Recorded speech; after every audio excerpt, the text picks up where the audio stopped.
A lot of this isn't going to make sense to you, and I'm sorry about that. I'm just gonna start at the beginning, with the house.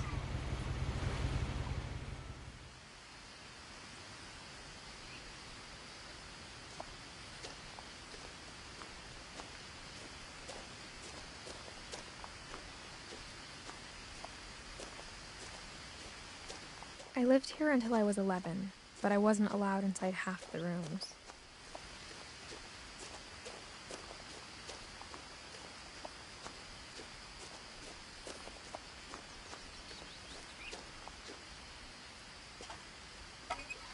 Inside the mailbox were bills from 7 years ago, marked urgent, open immediately.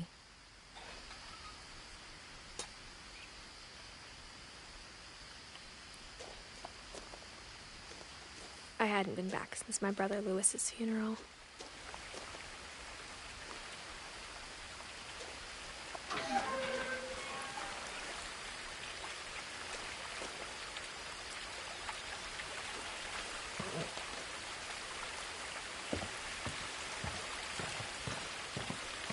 In her will, my mother left me a key, but didn't tell me what it unlocked. Maybe she thought I'd know. Or she thought the mystery would be enough to bring me back.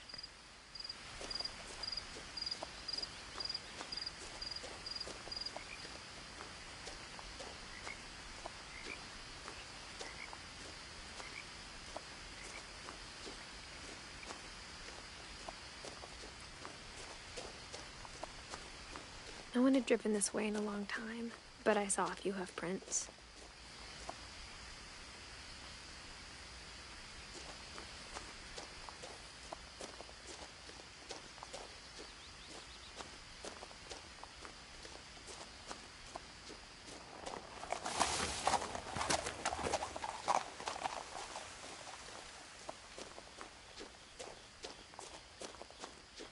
The truth is, even after I inherited the house, I never thought I'd come back to it.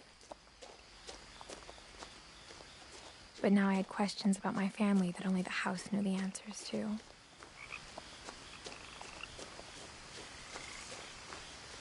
The house was exactly like I remembered it, the way I'd been dreaming about it.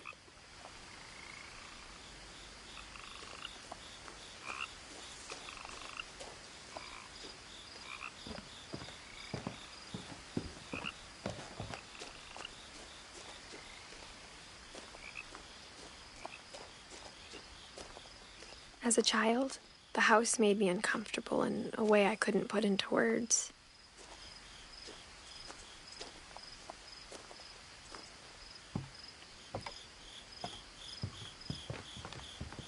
Now, as a 17-year-old, I knew exactly what those words were. I was afraid of the house.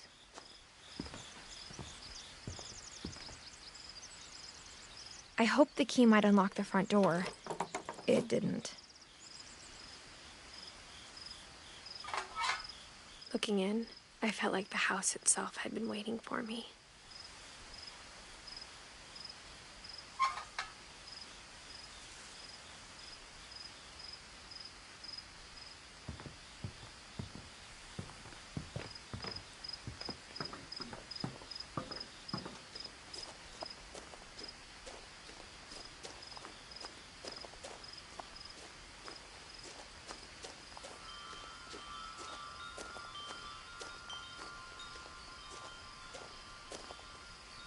The house felt like it had always been here. Even the swing set was older than my mother.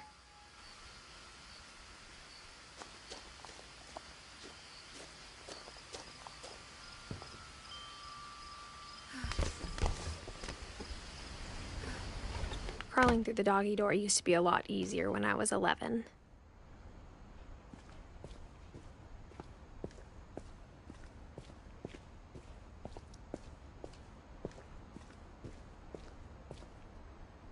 For the first time in years, I felt like I was home. But instead of a family, there were just memories of one. Like how after Louis started working at the cannery, we all got sick of eating salmon. Except our cat, Molly.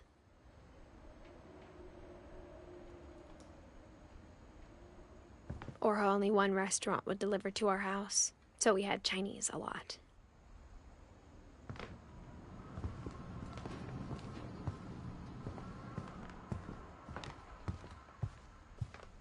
The table was still a wreck from the night we left. It was like a bomb had gone off, killing everyone but sparing the furniture. My mom was the only one of us who could imagine Great-Grandma Edie living in a nursing home.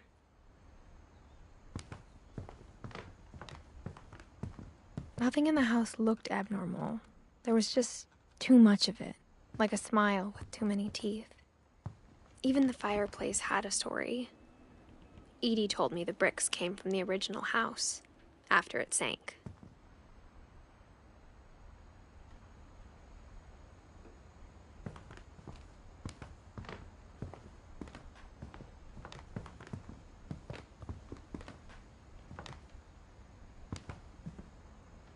Mom always told me to stay out of the basement, so I wasn't too surprised when the key didn't fit.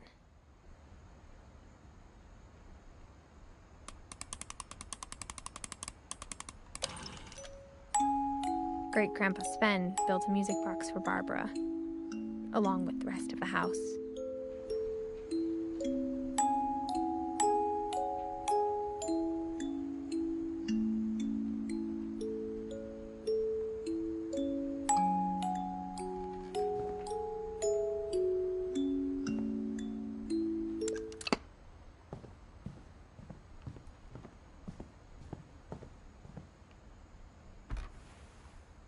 Edie told me once that every Finch who ever lived is buried somewhere in the library.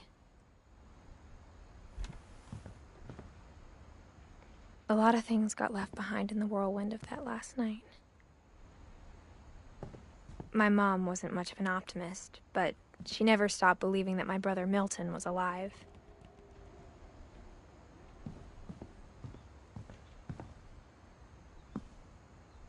After Milton disappeared, Mom sealed up all the bedrooms. Then Edie retaliated and drilled peepholes.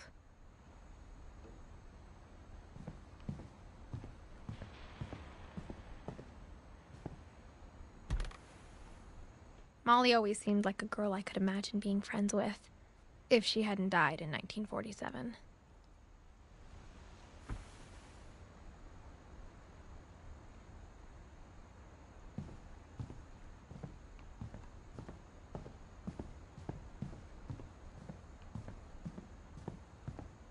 Whenever people ask me about my family, the first thing they always want to know about is Barbara.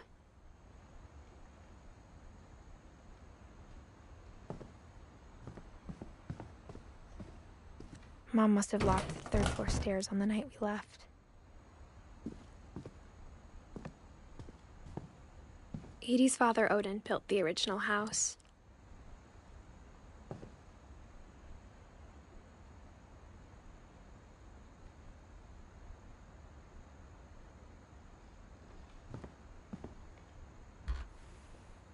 Barbara was a child star for 2 years, until America grew out of it.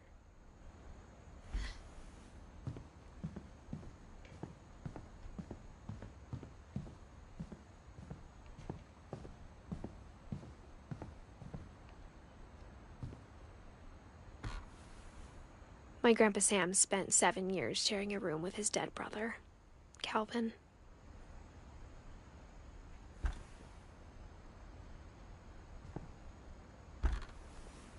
As a kid, I just assumed every house had peepholes and sealed rooms you weren't allowed inside of.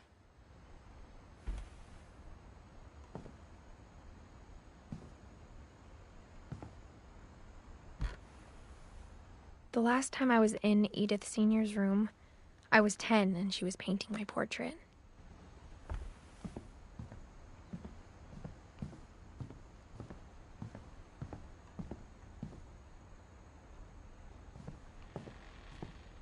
I spent a lot of time playing in Great Uncle Walter's room. I think my mom sometimes regretted not sealing it up.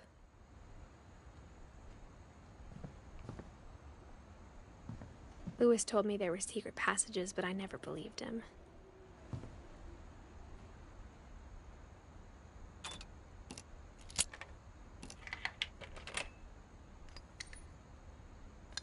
Turns out, my mom was really good at keeping secrets. Now it was time to find out what my mom had been afraid of.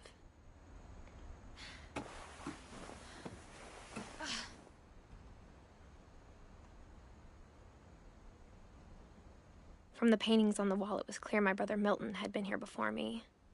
Reading this, maybe it sounds like I had a plan. But I had no idea what was behind that door.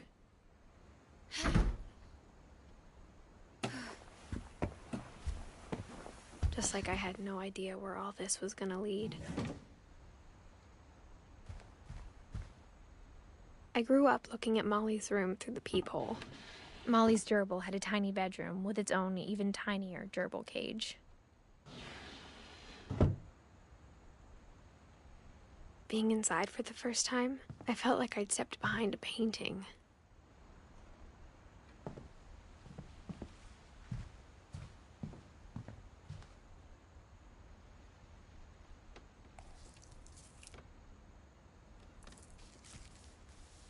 December 13th, 1947. Dear Diary, I'll be gone soon, but I wanted to tell somebody about what's gonna happen. It started when Mom sent me to bed without dinner. I woke up and I was starving, so I looked around for something to eat.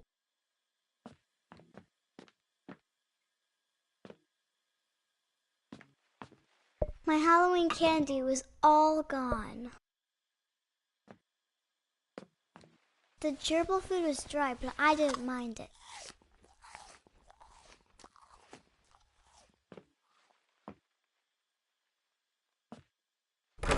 Mom, can I come out now? Sweetheart, it's late. Go to sleep.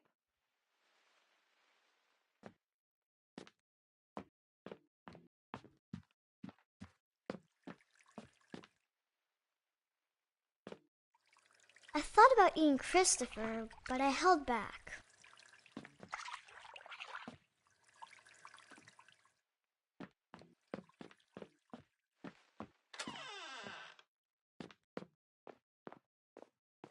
I ate a lot of things that night.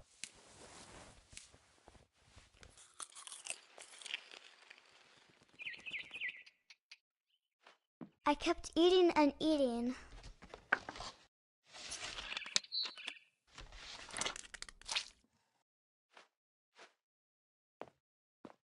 Then I heard chirping outside my window. It was a barn swallow going back to her nest. I reached out for her.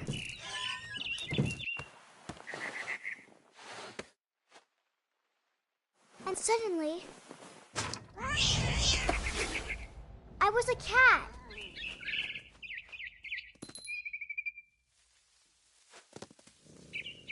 I tried to be quiet, but the bird was really scared.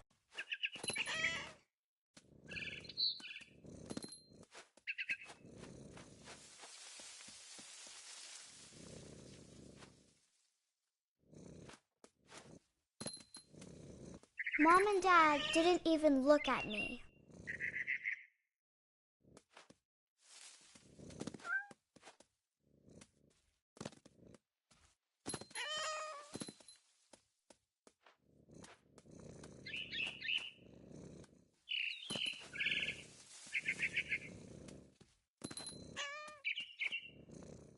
The babies were all gone.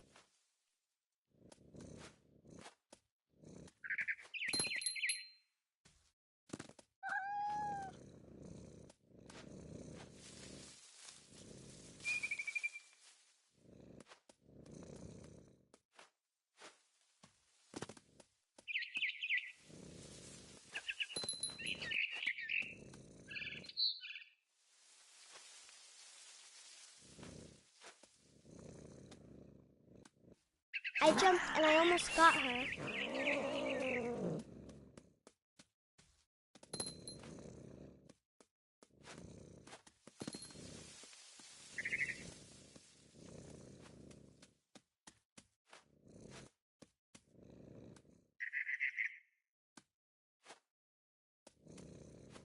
Now I was up in the big tree. I promised Dad I wouldn't climb it anymore. All I cared about was eating that mama bird. I gobbled her up.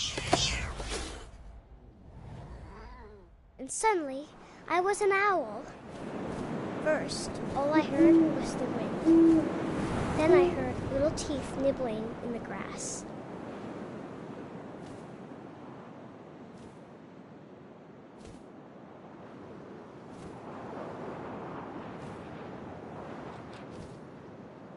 Rabbits.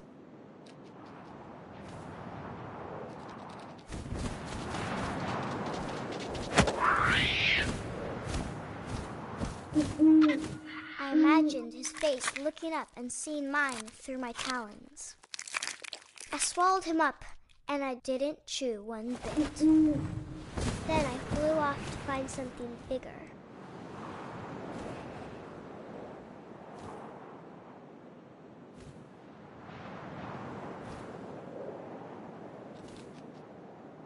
A mama rabbit.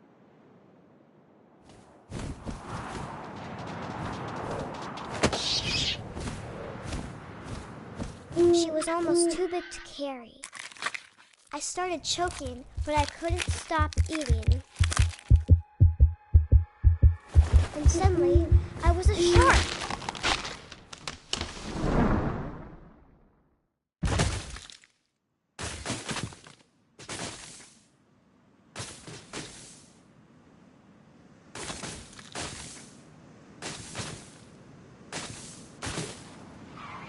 I rolled off a cliff and into the ocean.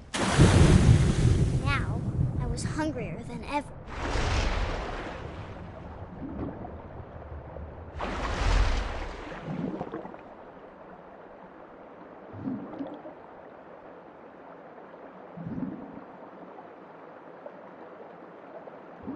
I wanted fat, juicy seeds.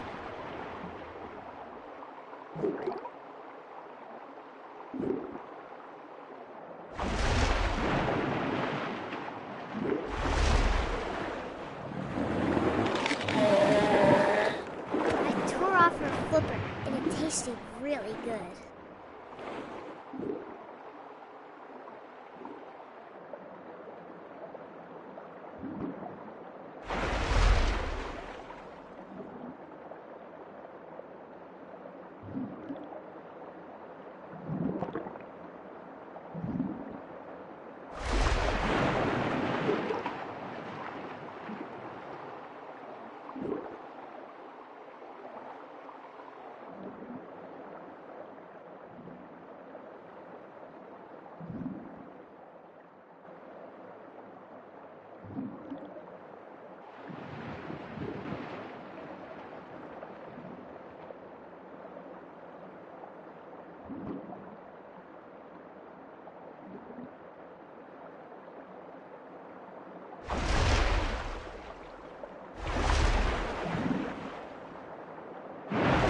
Grabbed on tight. But I was so hungry, I jumped out of the water. When I opened my eyes, everything had changed.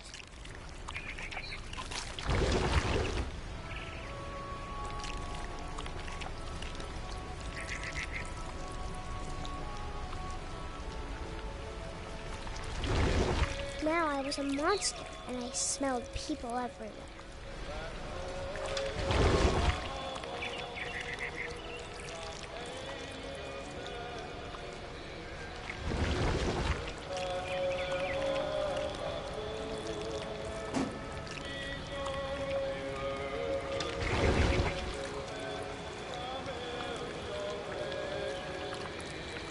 I was big, and I moved real quiet.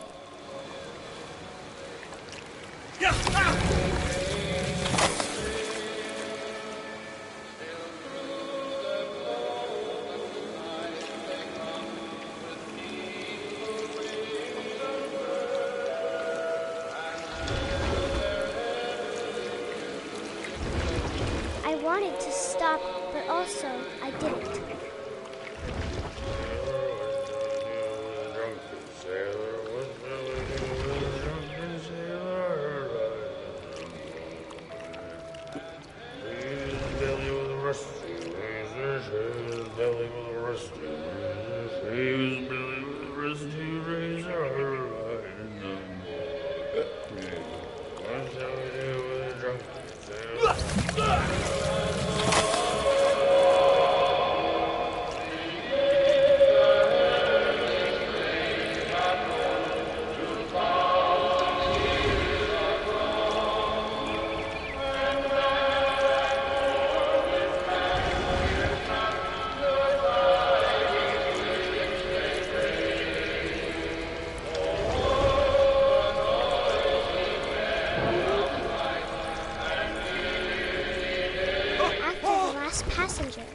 was still hungry. And across the water, I smelled something new. Something I had to have, so I swam towards it.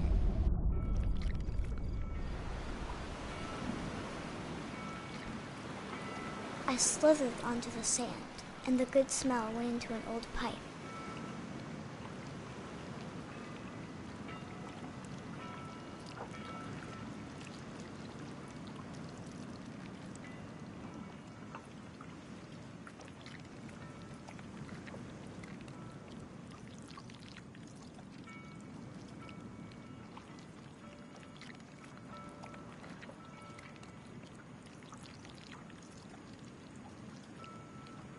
I got closer and closer.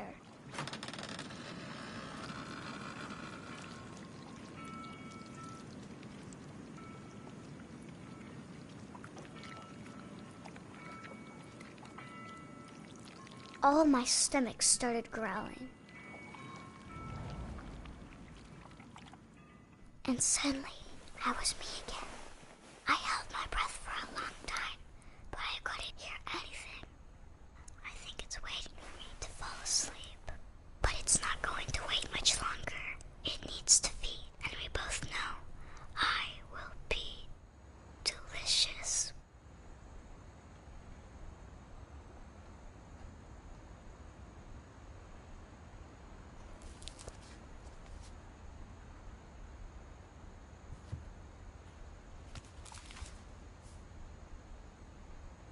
I'm not sure if I believed all of that, but I'm sure Edie would have.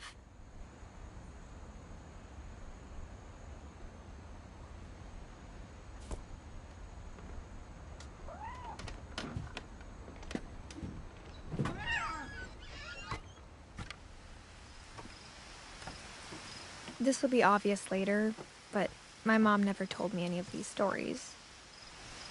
Edie would have, but Mom didn't like bringing up the past. Though, when we adopted a stray kitten, she was the one who named it Molly.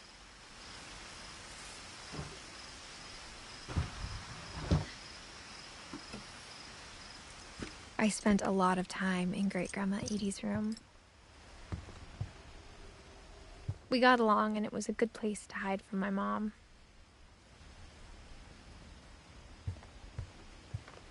Edie gave a big interview about a mole man living under the Finch house. My mom was furious. I hadn't thought of myself as Edith Jr. for a long, long time. When Edie told people Sven was killed by a dragon, she could also have said he was building a dragon-shaped slide that collapsed. She could have, but she didn't.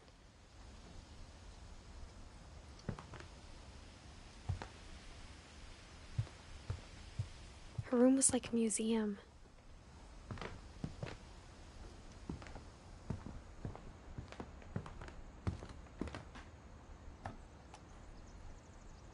For 500 years, the Finches have been famous throughout Norway for their fortune.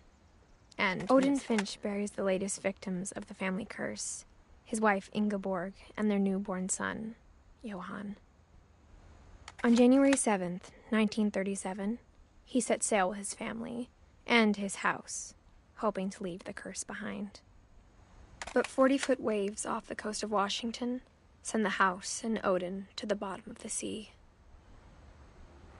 Odin's daughter Edie, with husband Sven and baby Molly, step ashore on their new home, Orcas Island. Odin Finch is the first to be buried in the new family cemetery. His daughter Edie is already dreaming of a new Finch house.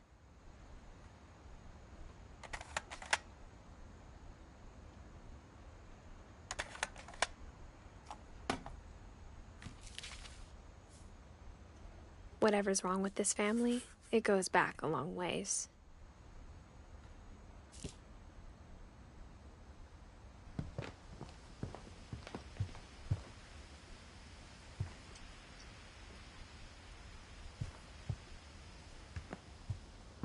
Even in her 90s, sometimes Edie seemed a lot younger than my mother. The only trace Grandpa Sam's first wife Kay left on the house was the pink bathroom.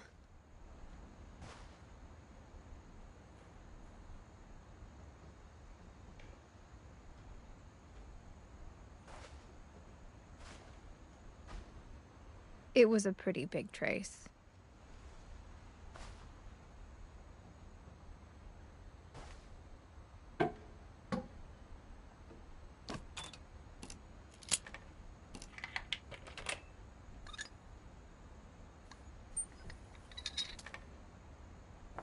There's a secret in this bathroom. It's in the last place you would look. It isn't in the cupboard. It's hidden in this book.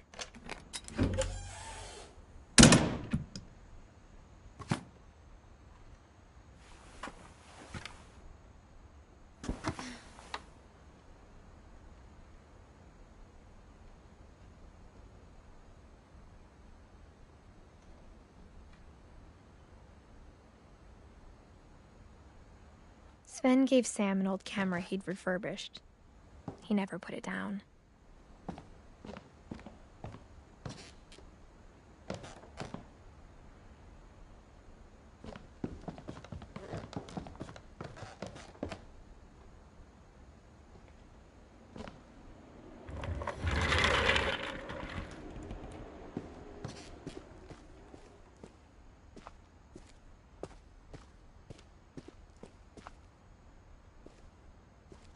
I knew Grandpa Sam had a twin. And that he never talked about him. I guess my grandpa didn't like history any more than my mom did.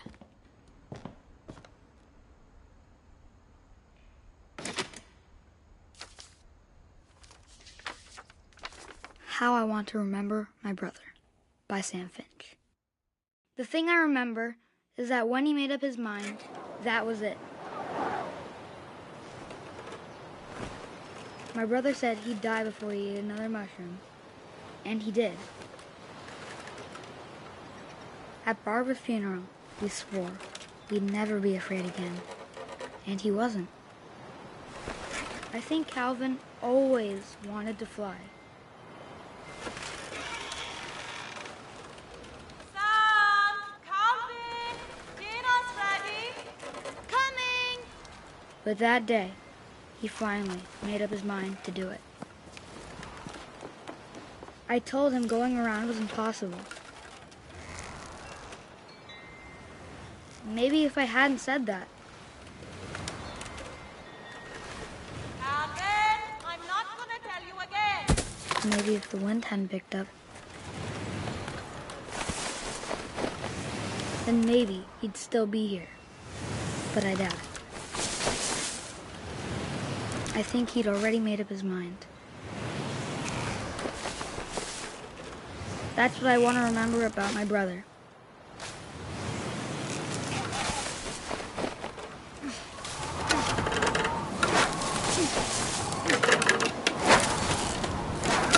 The day he made up his mind to fly. And he did.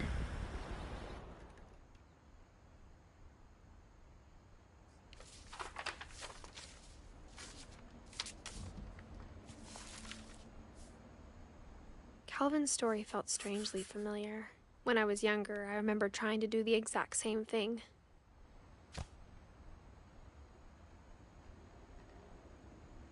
After the funeral, Edie roped off Calvin's half of the room. Mom said Grandpa Sam enlisted at 18 and never set foot in the room again.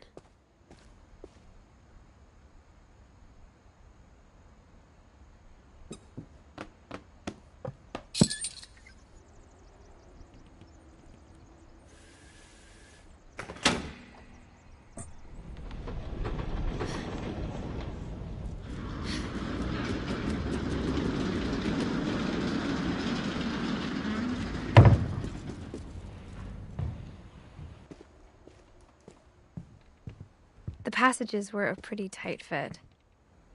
They'd obviously been built for smaller hands and bellies.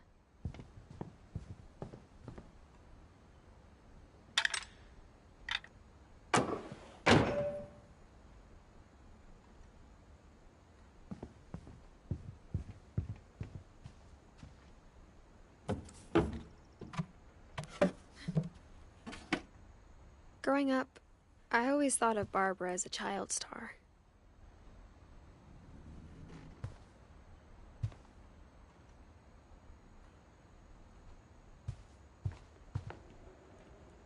I never thought about how hard it must have been for her afterwards.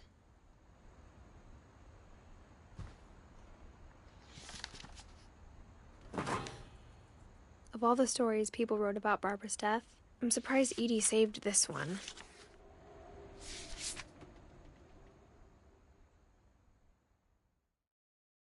Old Jack here with another ghastly tale inspired by America's most unfortunate family. I'm calling it The Surprise Ending of Barbara Finch. As a child star, Barbara was famous for her scream.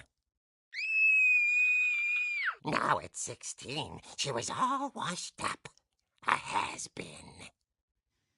But in a lucky break, she'd been asked to perform her signature scream at a local convention for monster movie fans.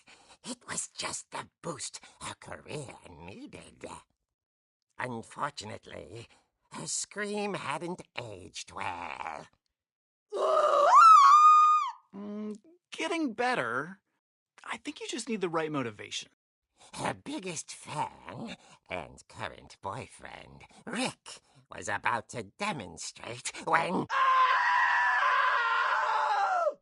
Now that was a great scream. It was Barbara's father, Sven. He'd slipped into a table saw and had to be rushed to the emergency room. So Barbara got stuck babysitting her youngest brother, Walter.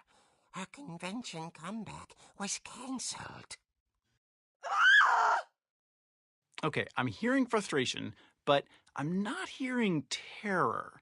What if I tried... A gang of hoodlums in Halloween masks have been terrorizing Orcas Island tonight. Police are urging residents to... That came from the basement. You're right! Also, I loved your delivery on that. Why is your basement door locked? Because my dad likes making puzzles and secret passages. There's a key hidden in the music box. The secret is to keep winding and winding until finally the key pops out. Thanks, babe. I'll be back in a sec. 20 minutes later, Rick hadn't returned. So Barbara went to look for him, right on cue. She reached for the music box. And as she wound the key, she listened for Rick, but the house was silent.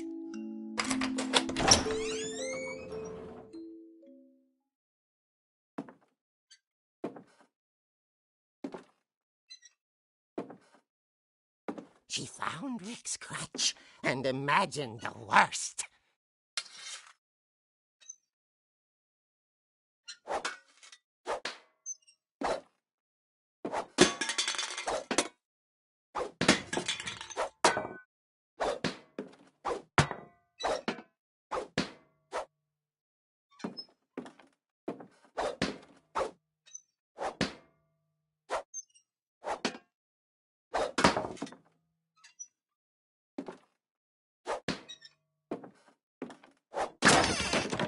The gang's leader is the infamous Hookman Killer, Dr. Carl Hamill, who impaled and then ate his family 10 years ago tonight.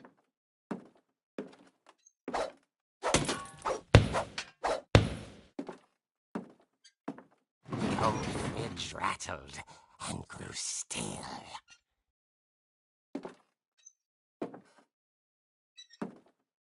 Oh dear! Oh! Rick? Barb, relax. I was just trying to scare you to help you find your scream. Well, I'm not scared, Rick. I'm furious. Then act furious. All I'm getting from you now is that you're hurt and confused and you're... She threw him out, but she kept a little something to remember him by. Barb, have you seen my other crutch? And she was still holding it when she fell asleep watching the Late Late Picture Show. Hours later... Barbara! Walter, what's going on up there? Ah! Okay, I'm coming up, but if this is a trick, They're dead, Walter.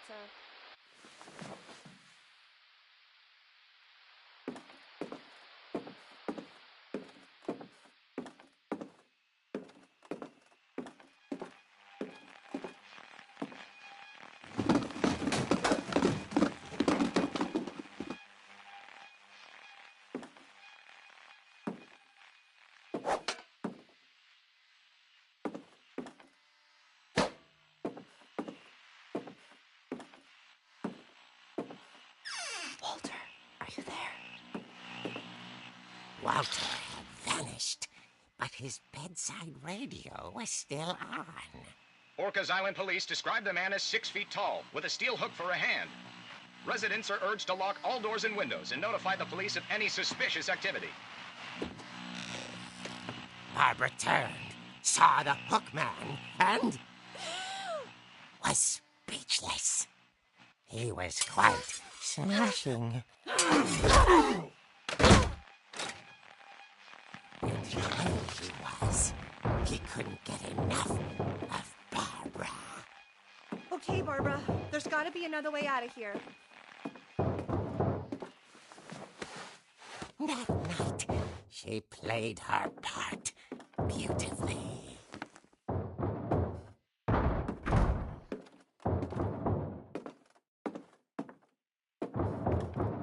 Molly's door hadn't been opened in years. The hinges groaned.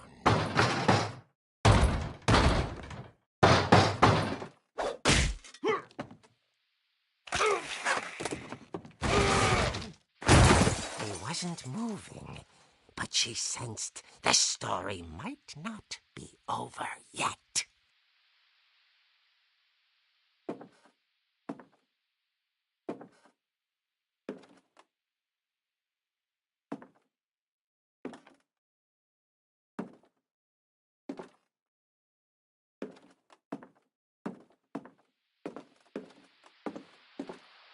The hookman had vanished. She listened for his breathing, but all she heard was...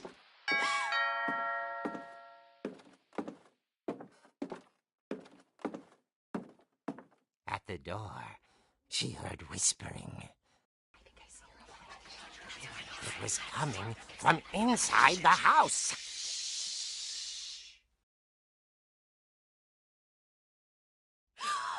Oh dear.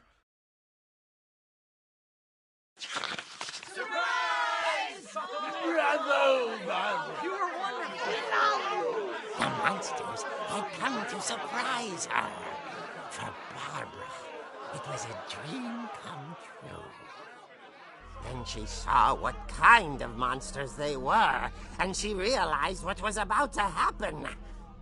She was going to be famous. And with her final breath, Barbara Finch gave the performance of her life.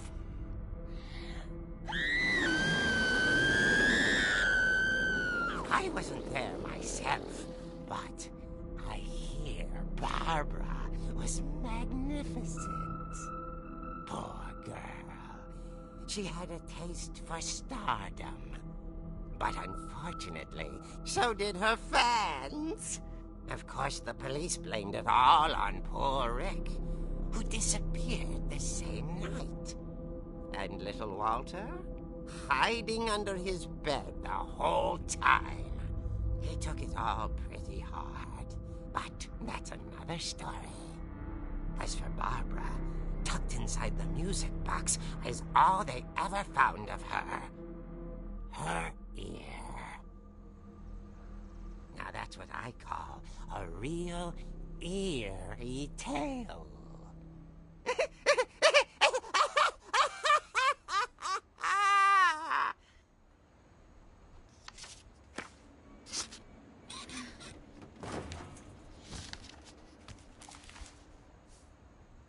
Edie told me all Barbara wanted was to be remembered, as absurd as that comic was.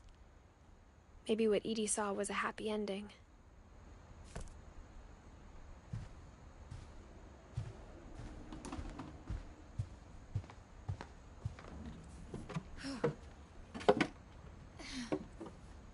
I guess now I know why Mom didn't like me playing with the music box.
Mom said the basement was off limits, unless I wanted another tetanus shot.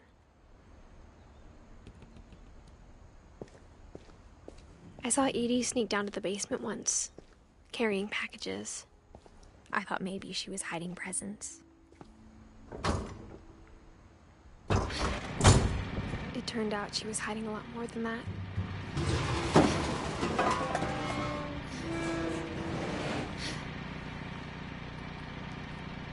I remember asking Mom once about where Walter had gone. She said after Barbara died, he got as far away as he could. If there's a pattern in all these stories, I think it's that none of us has gotten very far.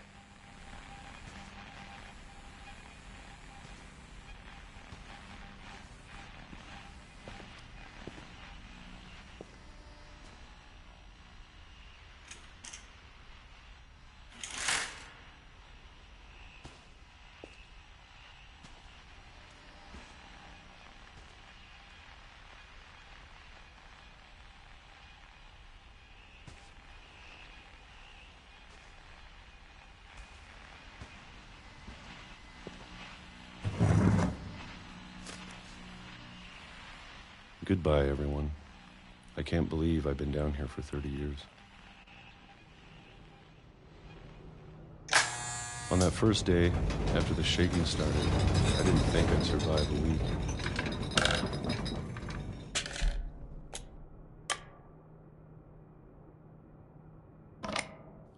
But after a few days, I settled into a routine. That's what kept me sane. Having a schedule, living for today. I always expected to be dead tomorrow. But if you wait long enough, you get used to anything.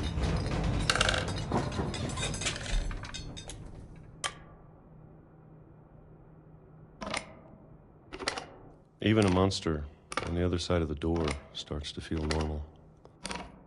Almost friendly.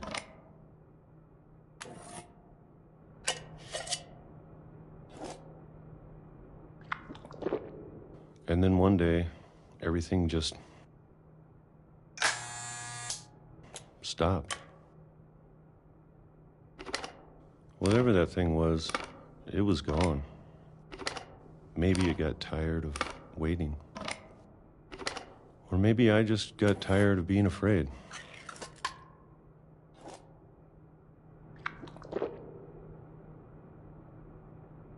It's been a week now, the longest in 30 years. I'm done waiting. I have to leave while I still can.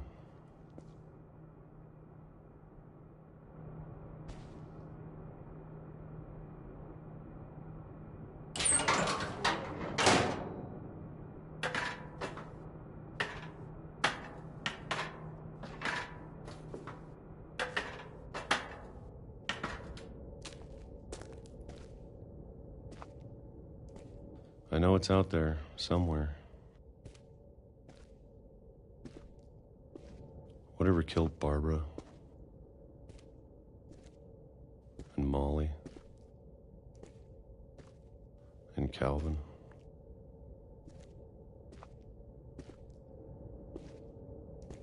Maybe this is all a mistake.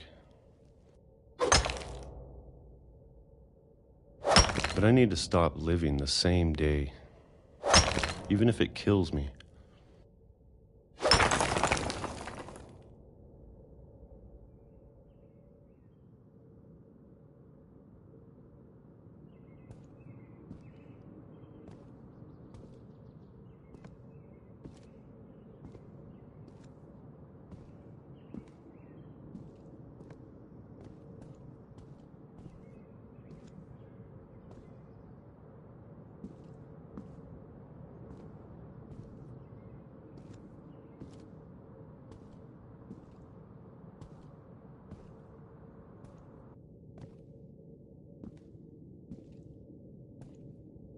Whatever's out there, I want you to know I'm ready for it.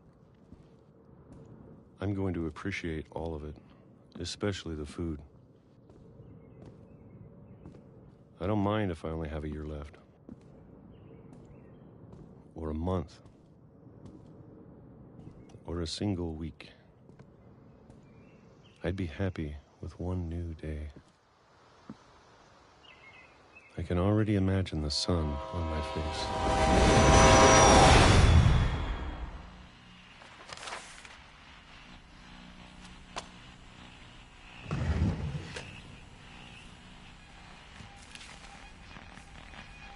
Walter died when I was 6.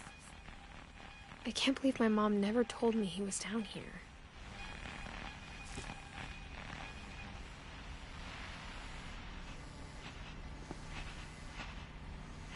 I'm sure my mom was trying to protect me.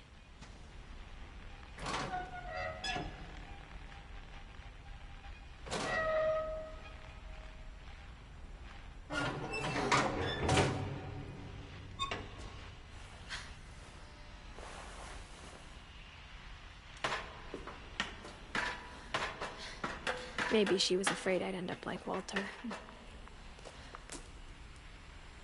But if she never told me about an uncle under the house, I can only imagine what else she was hiding.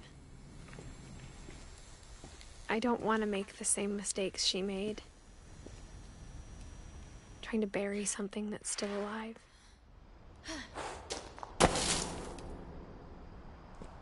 Now that there's only one of us left, or maybe 2, I thought it was time I heard the stories for myself. And found out what happened to everyone else. But now I'm worried the stories themselves might be the problem.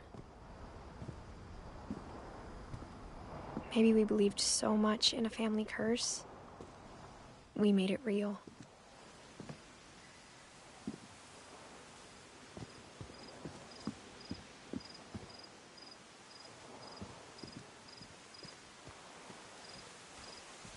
I don't know if I should even be writing this.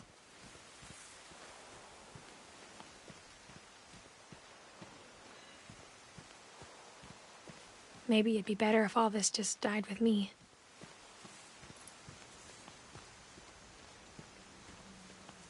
But I thought you should know about your family.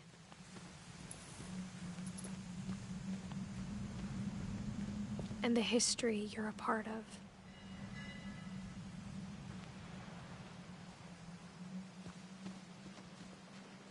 Though to be honest, I feel as lost as you probably do right now.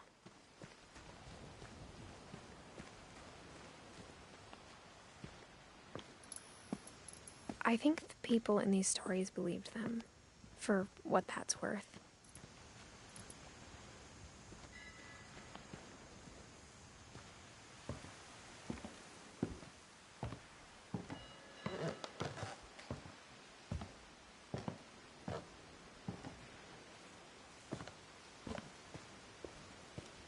And when you look at the house, that history of imagination and stubbornness and madness, any of it seems possible.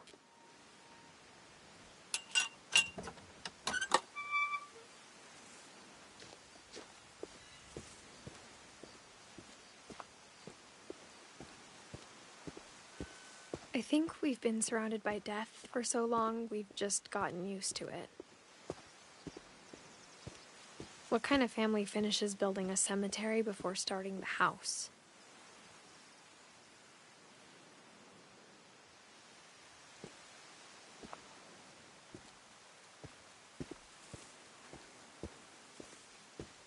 It's embarrassing for me to admit this, but the pet cemetery made me more uncomfortable than the human one. 3 of the gerbils are mine, and 2 had been my fault.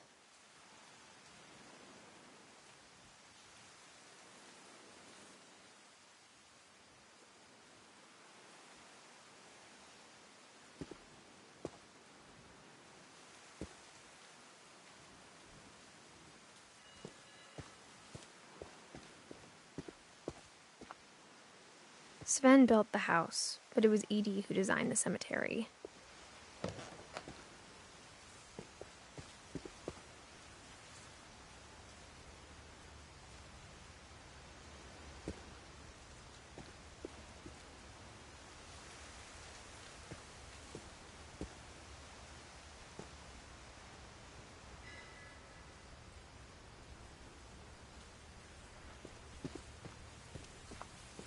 I'm sure Odin's monument had been Edie's idea.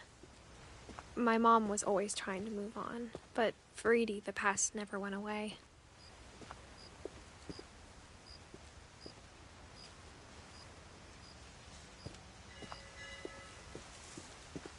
She could see it poking out of the water at low tide.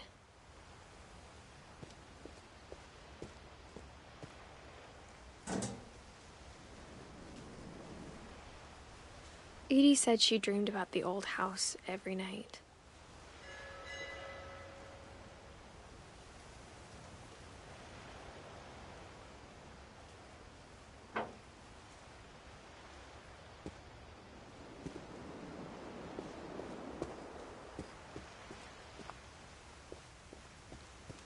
Edie's side was always easier for me to understand.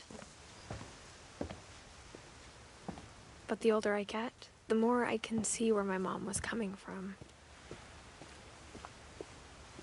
Her dad had been pretty strict, but it wasn't enough to save her brothers. She was just trying to do better.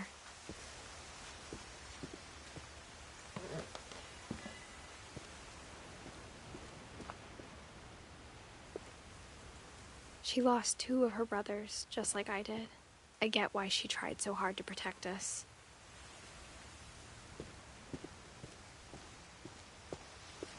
There's so many things I wish I could ask my mom now. Part of me thinks this is what she wanted all along. For me to come back someday and find everything out for myself.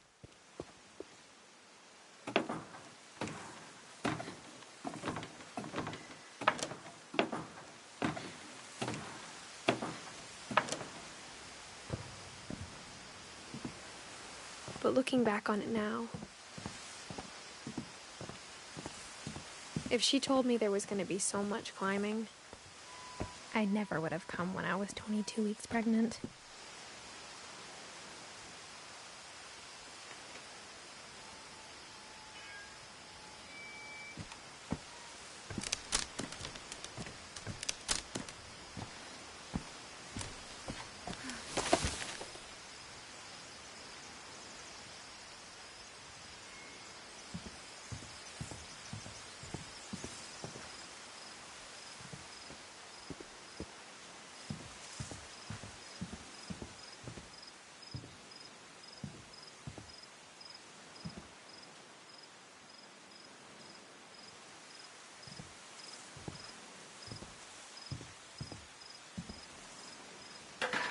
I never met Grandpa Sam, but I think he and my mom had a lot in common.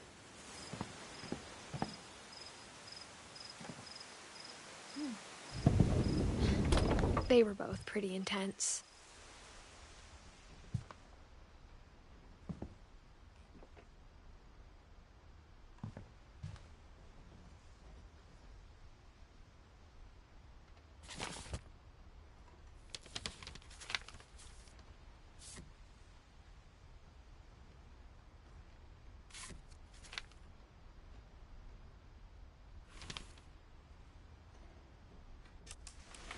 Dawn, I promise, you'll never forget this weekend.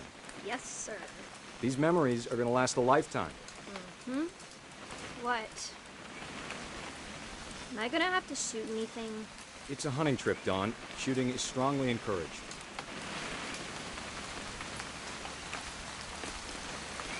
It's too early, Dad. Perfect. It's gonna rain the whole weekend, isn't it? Please just take the damn picture. Hey, language. I will never forget this weekend, Dad. That's the spirit. Okay, got it. I'm gonna take some pictures, okay? Just be careful. That camera's older than you are.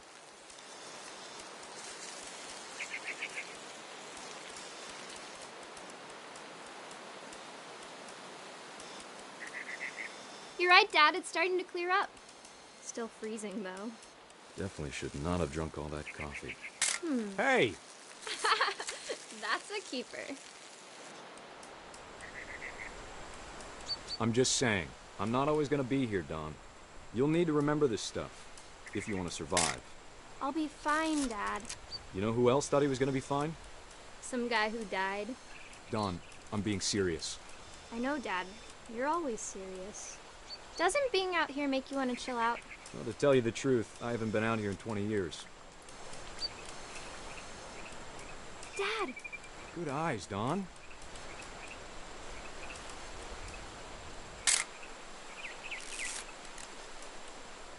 Before you take the shot, let me get a picture of you.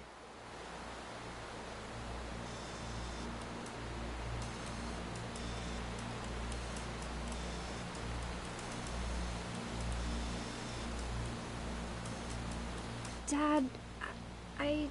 Just breathe. Turn. Let me get behind you. Do I have to do this?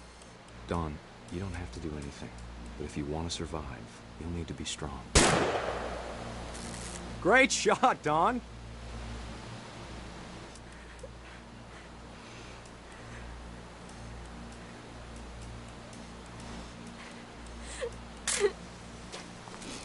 I'm proud of you, Dawn. Always remember that, okay? Dad, it's twitching. I think That's it's totally so... normal, Dawn. Just focus on the camera. Try not to think about... Dad!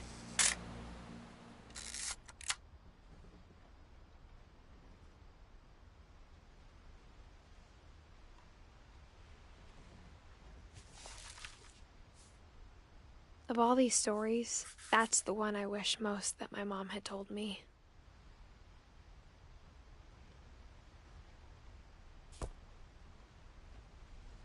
Sam spent his life shooting photos, but Mom said he got nervous being in front of the camera. I guess we're all afraid of something.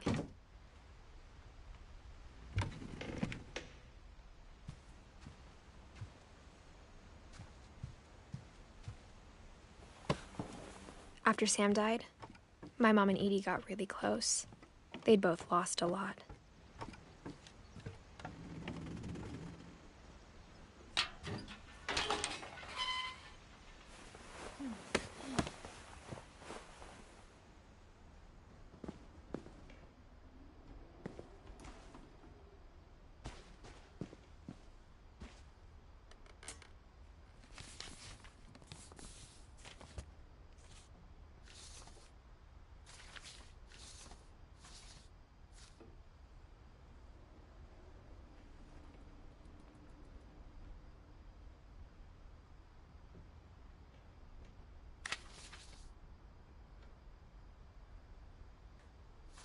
Dear Kay, do you remember the way Gregory used to laugh when he thought he was alone? Like something funny was happening, but only he could see it. I think he saw things the rest of us don't.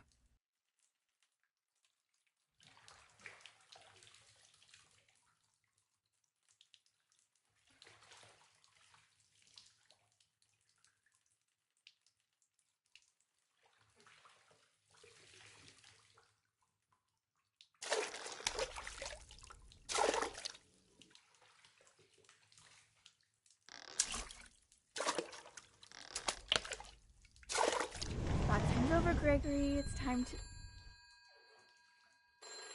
Hold on, sweetie. Hello?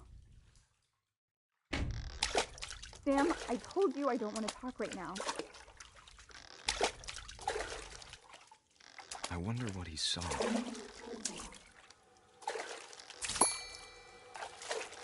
What his world was like.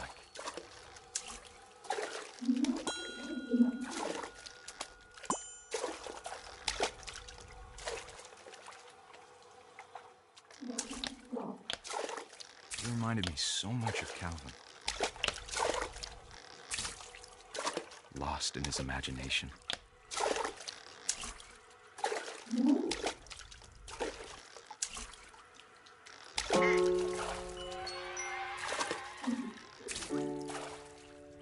Whatever it was he saw.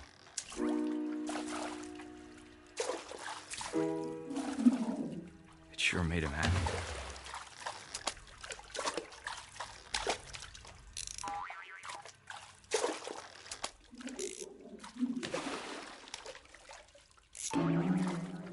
I know how silly it sounds.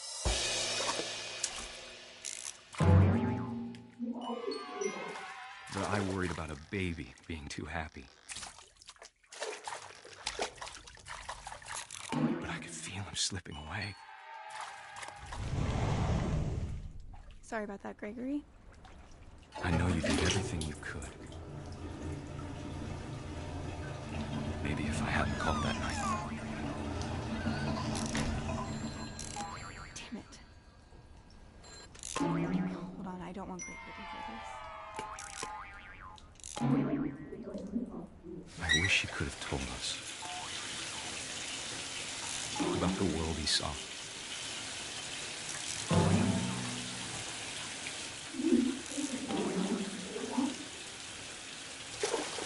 Okay, there's so much I don't understand about Gregory.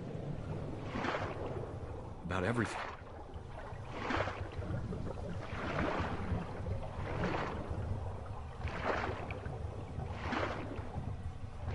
But I know what happened wasn't your fault.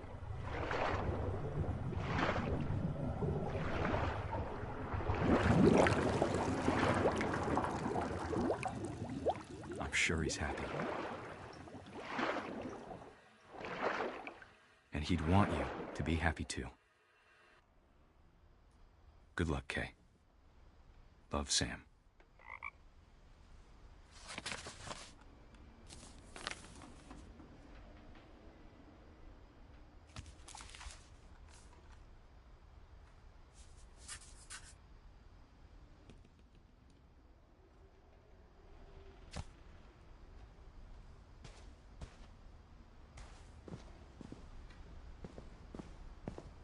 I can't imagine my mom ever writing poetry, and yet... A poem for Gus, who always said the wedding was a bad idea.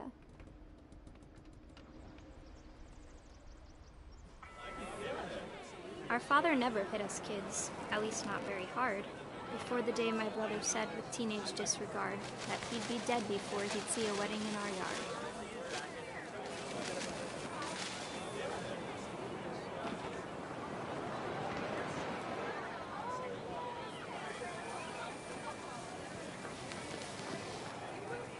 My father made him come, of course, but Gus stood far apart, just flew his kite and bottled up the storm inside his heart.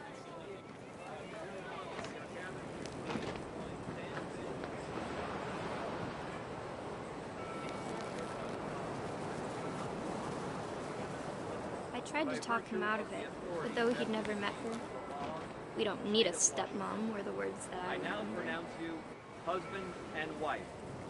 You may kiss the bride.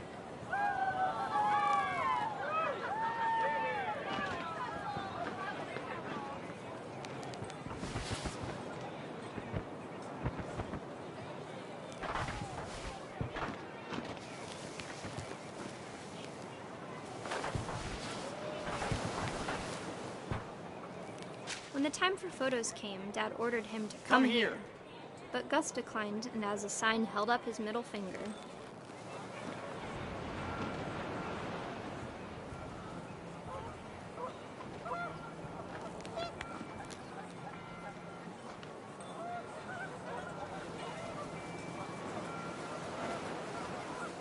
wind picked up, and panicked geese appeared and quickly went. But all the humans did that day was go inside the tent.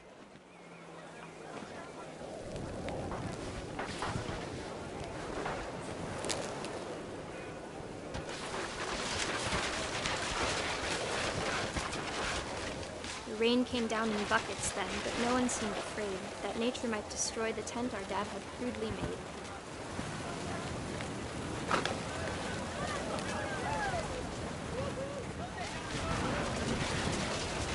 The thunder sounded much too close and full of angry power, but all my father said to this was, "Make the music louder."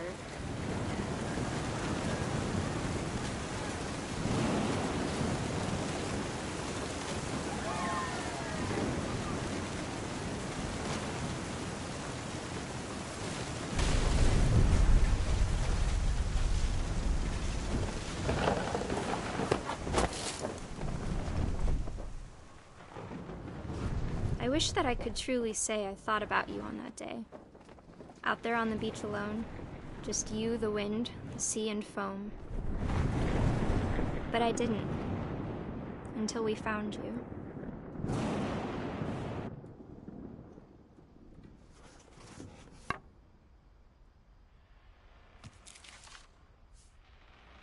She never talked about him, but Mom told me once if I was a boy, they were going to name me Gus.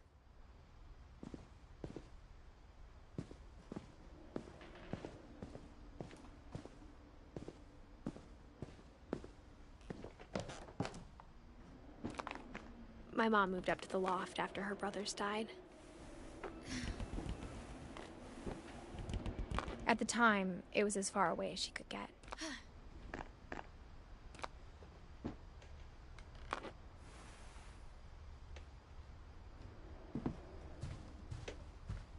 She spent a summer building houses in Calcutta, where she met my dad, Sanjay.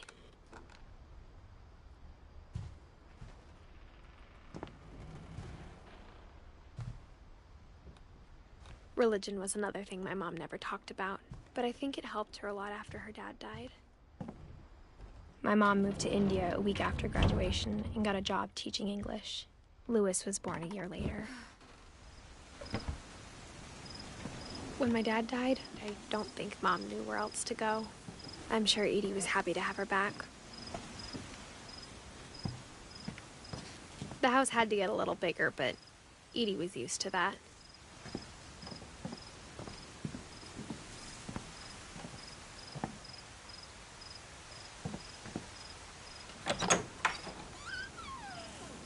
And for a while, things were good. Almost normal.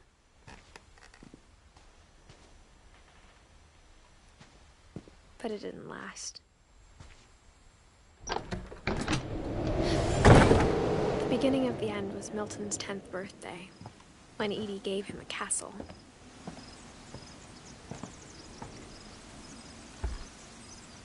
After Milton disappeared, the only thing he left behind was a room full of paintings.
Milton Finch in The Magic Paintbrush.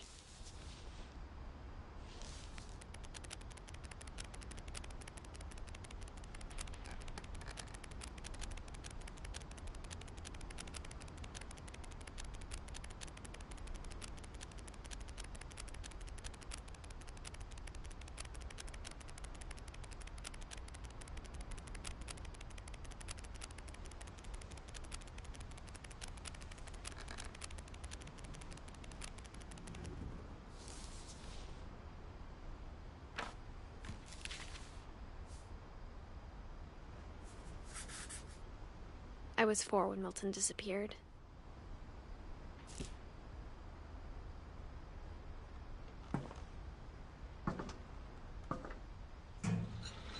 Mom spent months searching for my brother.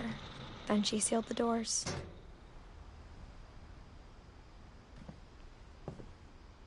Whatever Milton had found in the house, Mom didn't want it getting out.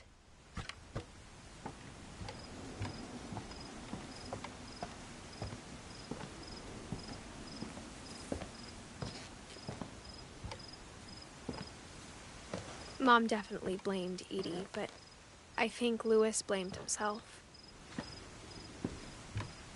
After he graduated, he just spent more and more time in his room, until Mom got him a job at the cannery.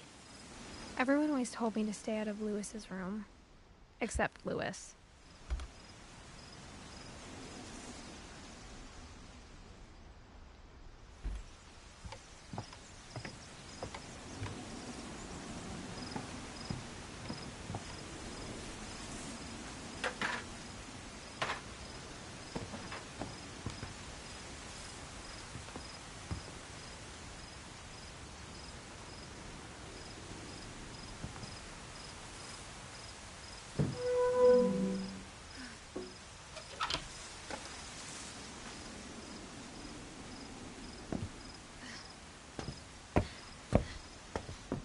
Louis's room smelled very, very familiar.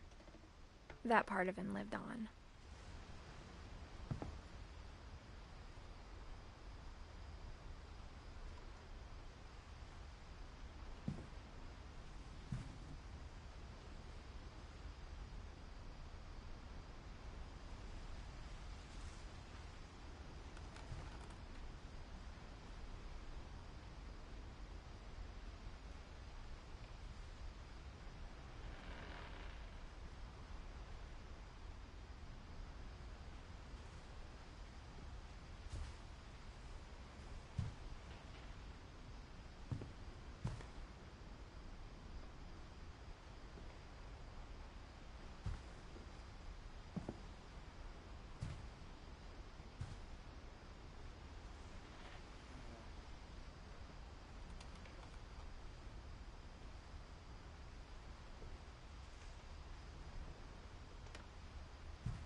Louis and I spent a lot of time playing games together, but he was surprisingly bad at them.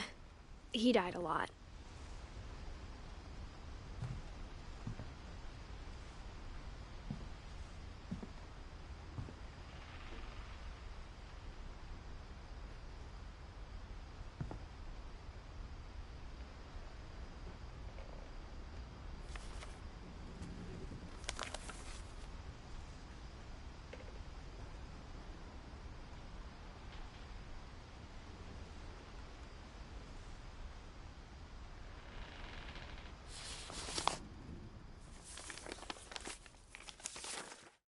Dear Mrs. Finch, as Lewis's psychiatrist, I can understand your desire for an explanation.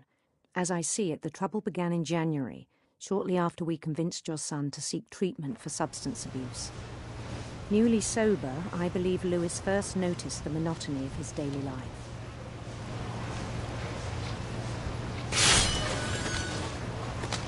He kept working at the cannery, but he withdrew part of himself. In our sessions, I saw the same behavior.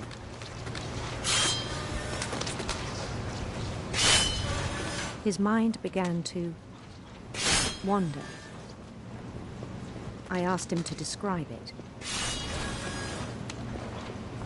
He said he started small, imagining a labyrinth.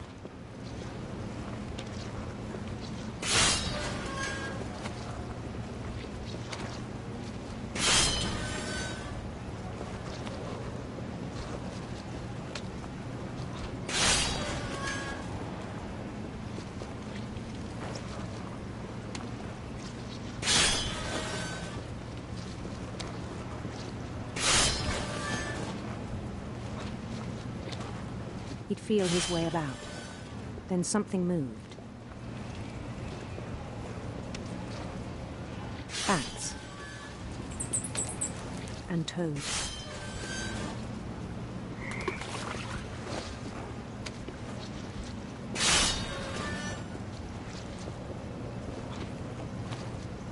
And things that have not names. He knew it was all in his head.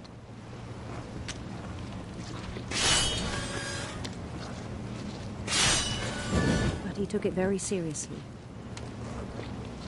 I had hoped he'd find himself.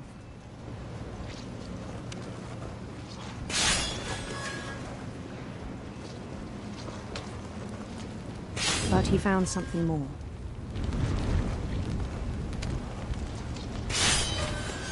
I worried about him then. Daydreaming at the cannery. I spoke with his boss. But he said Lewis had become a model employee. Methodical, tireless, focused. Like a whole new Lewis. So I let him go on.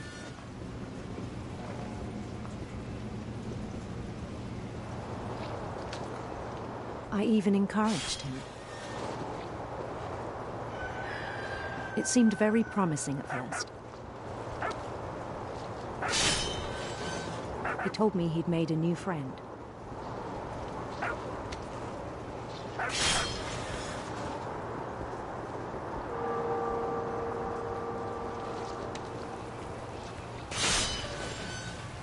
On the edge of a city he named Lewis-topia.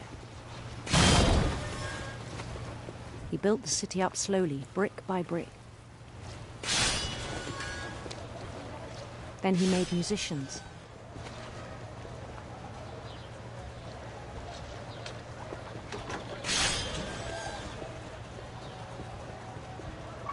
And songs for them to play.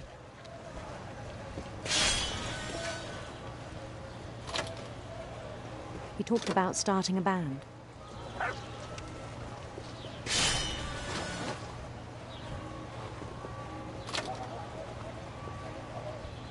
And he was always humming something. Every day his imagination grew stronger. He no longer spoke at the cannery. But his chopping was as reliable as ever. Then one day it struck him that all the cheering crowds, even the stones under his feet, were all in his imagination, so he could do whatever he wished.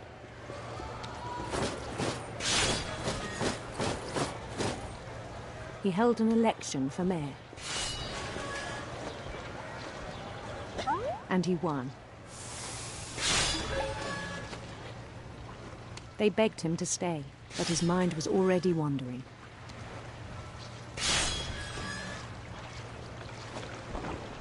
It became a game for him.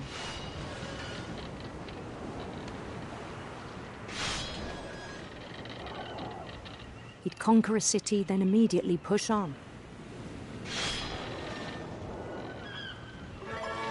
New Louisville.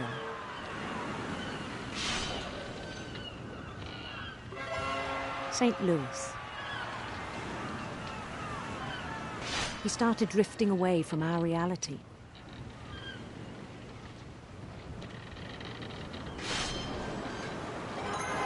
Minneapolis, until one day he forgot to go home from the cannery. Even as his mother pleaded with him, part of Louis kept sailing on.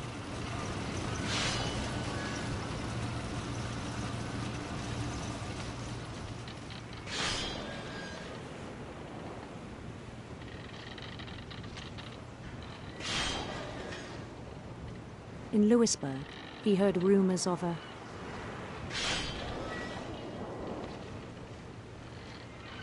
beautiful prince.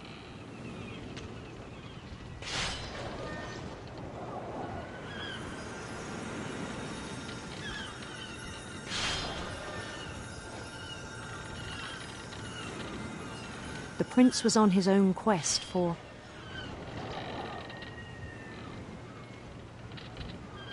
radiant rainbows.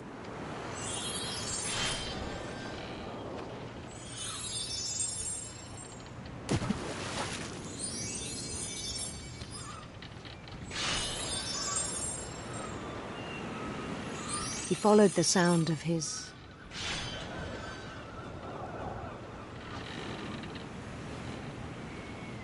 silver harp.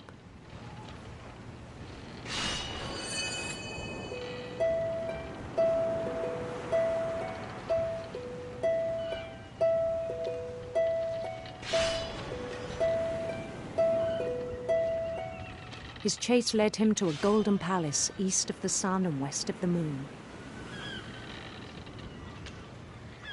Even then, his logic remained sound. He knew the world was all in his imagination.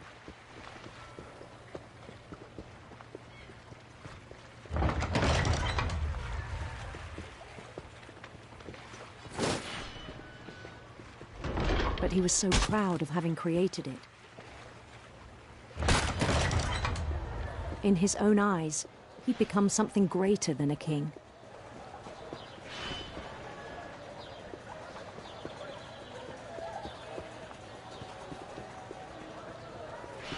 For someone who'd never known success in the real world, I think it was overwhelming.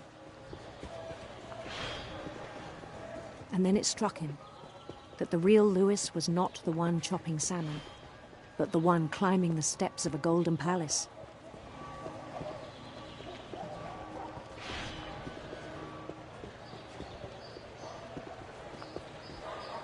My imagination is as real as my body, he told me. It was hard to argue with him.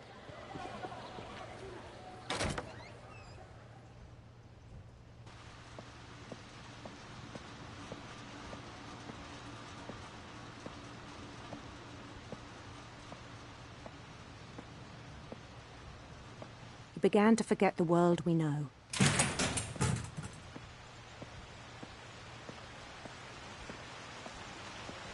I think it pained him to remember Louis, the cannery worker.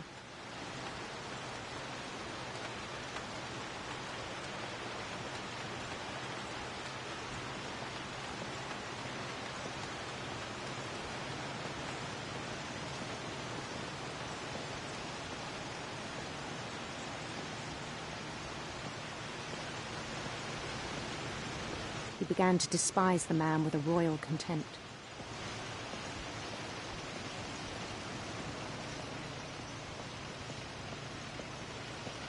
I still thought I could save him.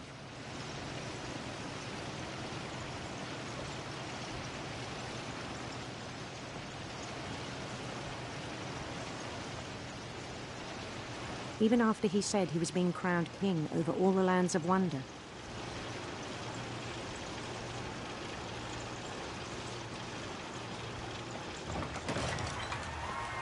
The palace would be packed with his companions.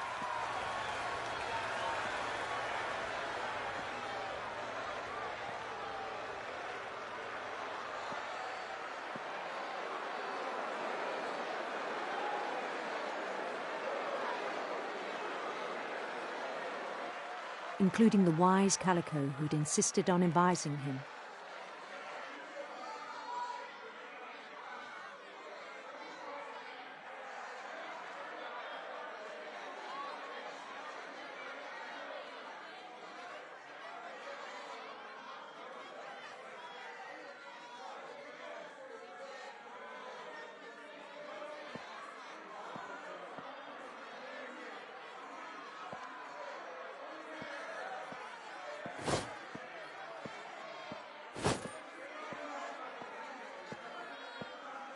His prince waited, holding his crown.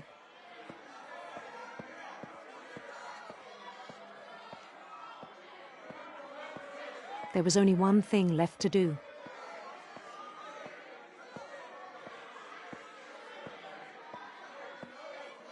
Bend down his head.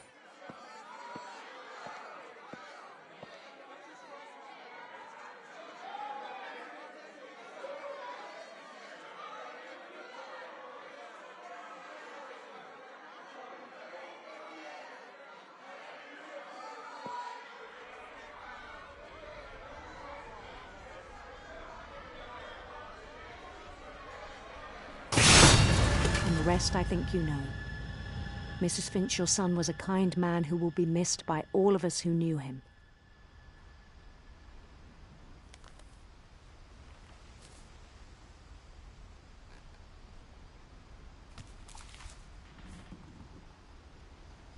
My brother was really cool. I wish you could have met him.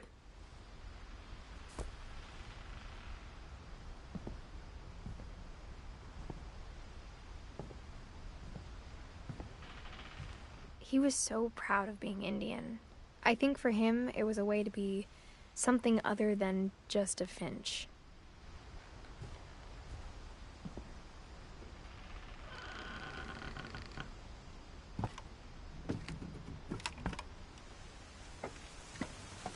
On the way back from Lewis's funeral, my mom told me to start packing.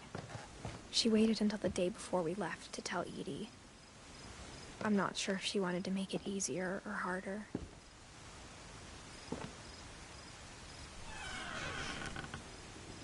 I wish we'd stayed.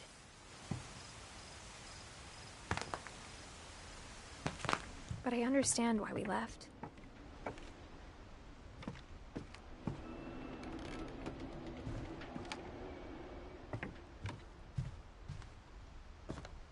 My mom ended up leaving everything behind.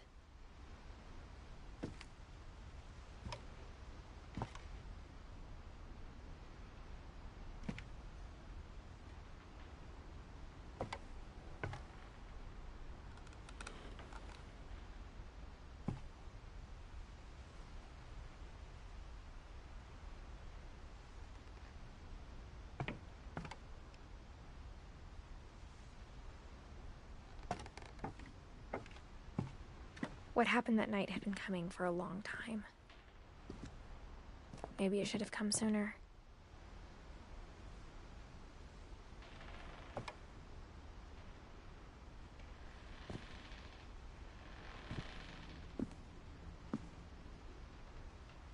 But it had to end one way or another. All that's left now is to tell you about that last night.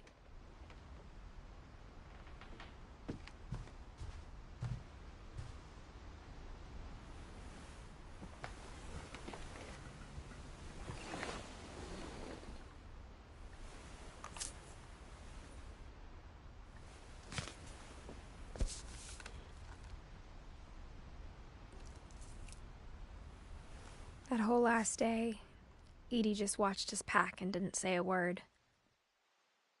Until supper, when she raised her glass and said, "To our final night together, and all our final nights apart." Grandma, you know what I said about alcohol. Some of your medications are very Edith, specific. I left a present for you in the hallway. Why don't you go open it? The grown-ups have to argue now. I'm sorry, you're right. We're all leaving tomorrow. Let's just enjoy our last... I'm not leaving. Edith, you're excused.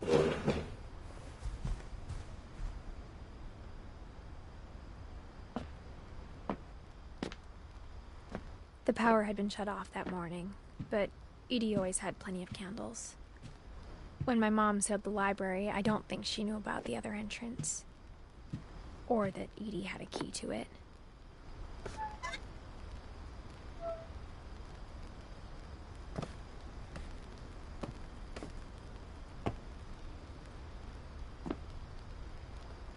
That thing you're afraid of isn't going to end when you leave the house. Edith has a right to know these stories. My children are dead because of your stories. I think it's best if Edith and I leave tonight. We'll have the nursing home send a van for you in the morning, okay?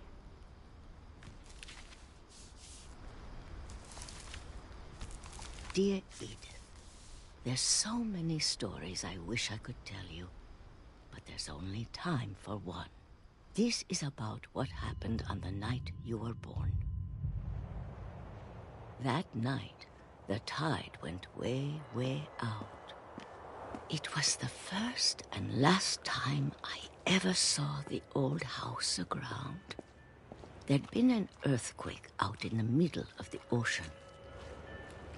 They called it the lowest tide in 1,000 years. God, it smelled awful. You know, I've seen that house every day of my life. But I never thought I'd go back to it. When the fog rolled in, I lost my way.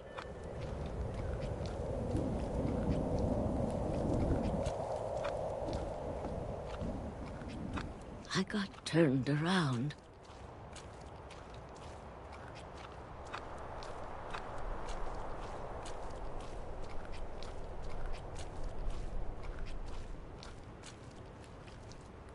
For a while, I wondered. I started seeing things.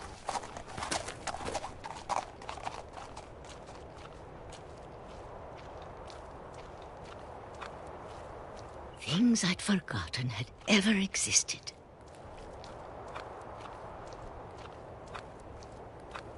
But when I saw them, they felt like old friends. That night, a lot of things came back to me. Or maybe I came back to them.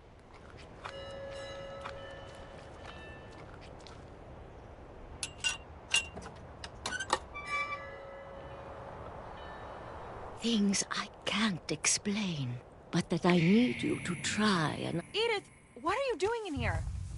It's mine. Edith! Mom, you're gonna rip it! Let go!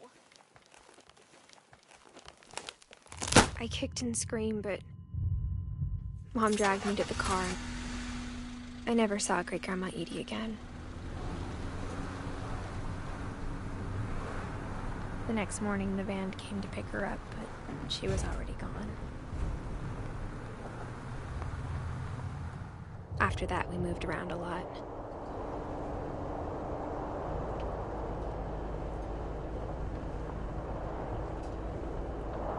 We both tried to make the best of it.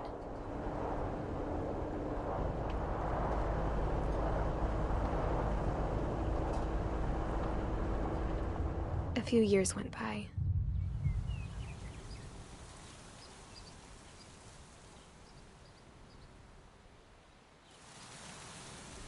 My mom didn't like to talk about it. But she started getting sick a lot. The rest happened pretty quickly.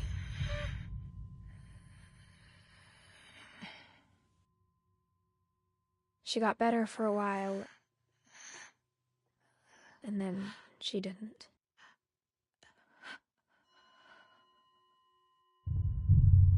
And then I was alone. The last Finch left alive.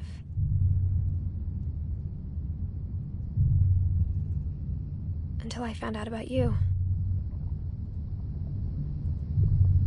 I'm still not sure what to tell you about all this.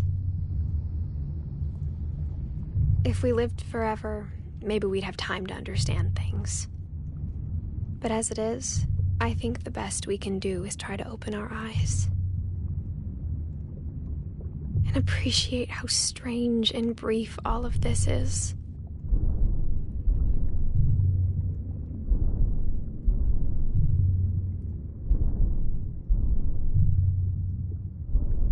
This journal was supposed to be for you.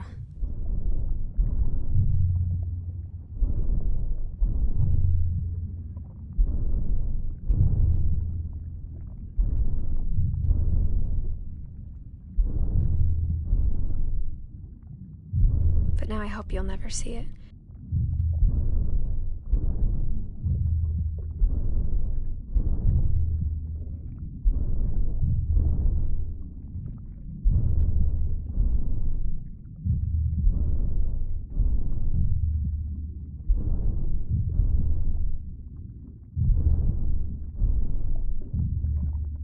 I just want to meet you. And tell you all these stories myself.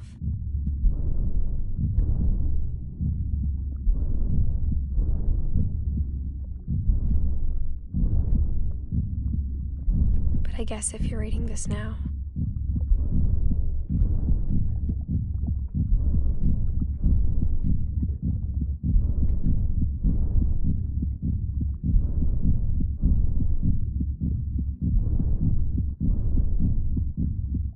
things didn't work out that way.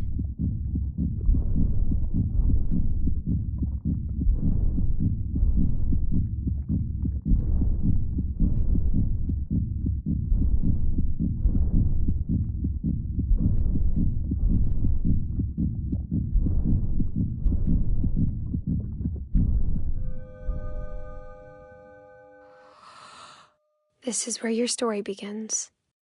I'm sorry I won't be there to see it. It's a lot to ask, but I don't want you to be sad that I'm gone. I want you to be amazed that any of us ever had a chance to be here at all. Good luck.